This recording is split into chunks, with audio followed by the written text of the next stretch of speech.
reaction continues to pour in after the Holy Father released his reforms for the Vatican's bureaucracy. The document brings changes to the structure of the administration at the Holy See, known as the Roman Curia. Among the biggest moves, any Catholic layperson, man or woman, can now head a Vatican office. The reforms are set to take effect on June 5th, the Solemnity of Pentecost.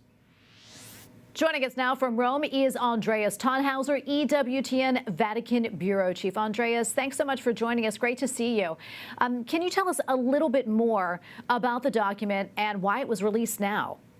Thank you, Tracy. Well, many were surprised here in Rome when the Vatican presented the new Apostolic Constitution last weekend without any prior notice, and at first only in Italian.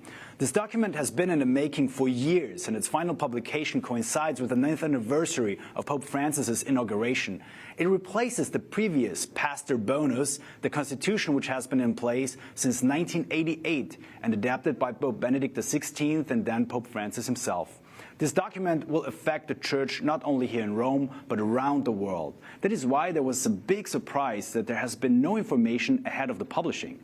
Yesterday, on Monday, there was a virtual press conference presenting the document to the public. And what are some of the specific changes, Andreas, and how will they affect the Catholic Church and its estimated 1.2 billion faithful?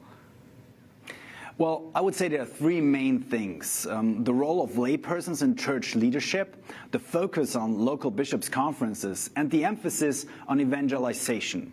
Now, let me start with the laypersons. Although the current prefect of the Dicastery of Communication is not a member of the clergy, all other members of church leadership today are consecrated. The new constitution will open leadership position to lay women and men for the dicasterage, which will more or less replace congregations and pontifical councils. Secondly, there is a strong focus on local bishop conferences. Catholic News Agency has counted at least 50 times the mention of this term in the document. In general, the Constitution seeks to enhance the importance of local bishops' conferences and continental ones. This new focus on federalism is especially interesting in the light of the current developments in Germany. Bishops and other members of the synodal path there have recently voted on topics such as marriage, sexuality, and ordination, favoring a digression of current church teaching. However, the presenters of the new constitution were quick to clarify that what is established by an episcopal conference cannot contradict the universal magisterium. Otherwise, we're outside the ecclesial communion, they said at the presentation.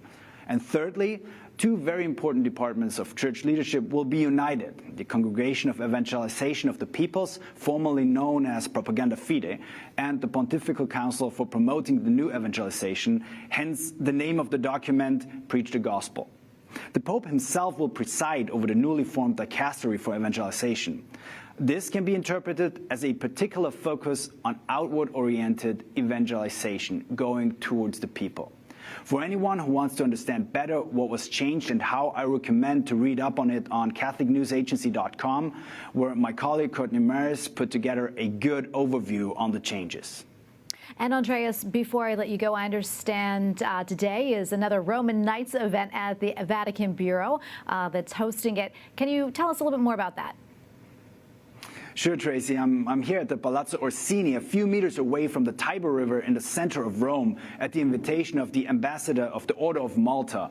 We have a fantastic panel of speakers, including the Australian ambassador, the Superior General of the Legionaries of Christ, and an Italian businessman who's also part of the Papal Foundation Centesimus Annus.